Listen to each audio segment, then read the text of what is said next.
আজকে আবার অনেক দিনের পরে রাস্তায় দাঁড়িয়ে পেয়ারা মাখা খেলাম। শুভ সকাল বন্ধুরা, সকাল সকাল চলে এলাম রান্না বাড়িতে রান্না বান্নার কাজ নিয়ে। রাতেই টাটকা দেখে শাকটা নিয়ে এলাম আর সকালে কেমন নেতিয়ে পড়ছে আর গন্ধ করছে। ওটাকে তো আর খাওয়াই যাবে না, তো ওটাকে ফেলে দিতে হলো। তারপরে আর ছিল এই যে পুঁই বীজ, ওইটাকে দিয়ে রান্না করবো আজকে। 2 রকমের ডাল রাতেই ভিজিয়ে রেখে দিয়েছিলাম, ওটাকে এখন বেটে নিচ্ছি ধোকলা করব বলে। তারপরে সকালে জল খাওয়ার জন্য রুটি করলাম আর ছেলের জন্য পরোটা আলু ভাজা করলাম। ওটাকে নামিয়ে দিয়ে বসালাম সবজি। আর এই সবজি তো সব রকমের সবজিটা দিয়ে রান্না করলে বেশ ভালোই লাগে। আর এখন নতুন নতুন পুঁই বীজ তো খেতেই তো খবরই ভালো লাগে। যাই হোক, রান্না বান্না শেষ করে দিয়ে চলে গেছিলাম ছেলেকে স্কুল থেকে আনতে। আসার পথে দেখলাম ফল মাখার দোকান বসছে।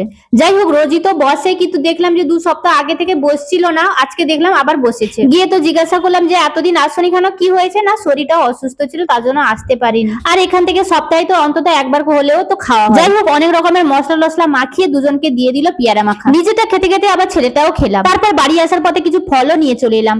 বাড়ি এসে কাপড় টাপড় চেঞ্জ করে খেতে বসে পড়লাম।